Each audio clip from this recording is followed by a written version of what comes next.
ನಮ್ಮ ಹೆಸರು ಈಶ್ವರ ರೆಡ್ಡಿ ಅಂತ. ನಮ್ಮ ಹೆಸರು ಈಶ್ವರ ರೆಡ್ಡಿ ಅಂತ. ನಮ್ದು ಆಚೆಪಲ್ಲಿ. ಇಲ್ಲಿ ಸುಮಾರು ಒಂದು 6 ಎಕರೆ ಜಮೀನಿದ್ದು. ಇದರಲ್ಲಿ ಅಶೋಕ ಸೀಡ್ಸ್ನವರು 1 ವರ್ಷದ ಹಿಂದೆ ಒಂದು ಬೀನ್ಸ್ ಕೊಟ್ಟಿದ್ರು. ಸುಮಾರು ಅಂದ್ರೆ ಒಂದು 8 ಅಡಿ ಹೈಟ್ ಬೆಳೆದಿತ್ತು, ಒಳ್ಳೆ ಇಳುವರಿ ಬಂದಿತ್ತು. ಈಗ ಒಂದು ಬೀಟ್ರೂಟ್ ಕೊಟ್ಟಿದ್ದಾರೆ. ಈ ಬೀಟ್ರೂಟ್ ಬೆಳೆ ಸುಮಾರು 1 ಎಕರೆಯಲ್ಲಿ ನಾವು ಇಟ್ಟಿದ್ದೀವಿ.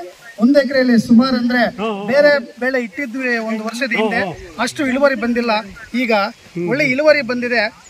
ಇವತ್ತು ಹೇಳ್ಬೇಕಂದ್ರೆ ಒಳ್ಳೆ ಇಳುವರಿ ಬಂದಿದೆ. ಸುಮಾರು ಒಂದು 12 ಟಿನ್ನುಗಳು ಉಳಿದಿವೆ. ಇದರಲ್ಲಿ ಎಷ್ಟು ಸೈಜು ಮತ್ತು ಕಲ್ಲರು ಒಳ್ಳೆ ಇಳುವರಿ ಬಂದಿದೆ. ಈ ಇಳುವರಿಯಿಂದ ಸುಮಾರು ಜನರಿಗೆ ನಾನು ಸ್ವಲ್ಪ ಇಂಟ್ರೊಡ್ಯೂಸ್ ಮಾಡ್ತೀನಿ. ನಮ್ಮ ಇವರು ಅಶೋಕ ಕಂಪನಿಯವರು ಎಲ್ಲ ಇದರ ಬಗ್ಗೆ ವಿವರವಾಗಿ ಹೇಳಿದ್ದಾರೆ. ಇದರಲ್ಲಿ ರೋಗ ನಿರೋಧಕ ಕೊಂಡಿದ್ದೀವಿ. ಇದರಲ್ಲಿ ಮೊದಲಿಟ್ಟಿರೋ ಬೆಳೆಗಳನ್ನ ಇವಾಗ ಬೆಳೆ ಚೆನ್ನಾಗಾಗಿದೆ. ಇದು ನಾವು ಖರ್ಚು ಮಾಡಿರೋದಂದರೆ ನಮ್ಮದೇ ಸ್ವಂತ ಟ್ರ್ಯಾಕ್ಟರ್ ಉಳುಮೆ ಮಾಡಿದ್ದೀವಿ. ಸ್ವಲ್ಪ ಕಡಿಮೆ ಖರ್ಚು ಬಂದಿದೆ. ಇದರಲ್ಲಿ 12 ಟಿನ್ನಿಗೂ 850-900 ರೂಪಾಯಿ ಒಂದು ಟಿನ್ ಬಂದು ಇಷ್ಟು ಖರ್ಚು ಒಂದು 9,000 ರೂಪಾಯಿ ಖರ್ಚು ಮಾಡಿದ್ವಿ. ಅದಕ್ಕೆ ಈ ಕೂಲಿಯವರು ಆಳುಗಳು ಮತ್ತು ಮೆನ್ಯೂರ್ಸ್ ಎಲ್ಲ ಸೇರಿ ಒಂದು 25,000 ಒಳಗಡೆ ಎಲ್ಲ ಖರ್ಚು ಬಂದಿದೆ. ಇದರಲ್ಲಿ ಇವತ್ತು ಒಂದು 10 ಟನ್ ಆಗ್ಬೋದು ಅಂತ ನನ್ನ ಅಂದಾಜಿದೆ. 10 ಟನ್ನಲ್ಲಿ ಇವಾಗ ಇರೋ ರೇಟು ಏನಿದೆ ಇವಾಗ 6 ರೂಪಾಯಿ ಇದೆ. ದಿನೇ 1-2 ರೂಪಾಯಿ ಜಾಸ್ತಿ ರೈಸ್ ಆಗ್ತಾ ಇದೆ.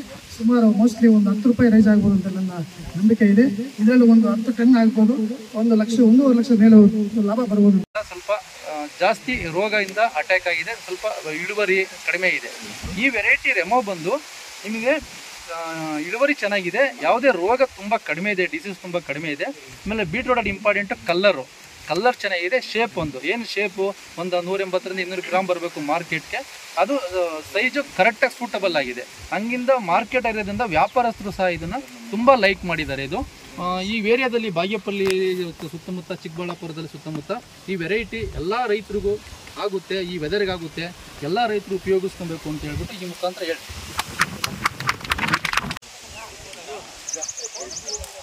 ಲೇಟಲ್ಲಿ ಲೇಟು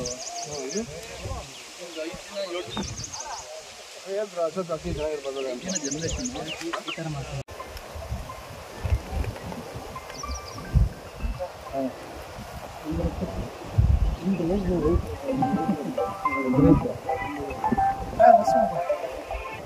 ಹಲೋ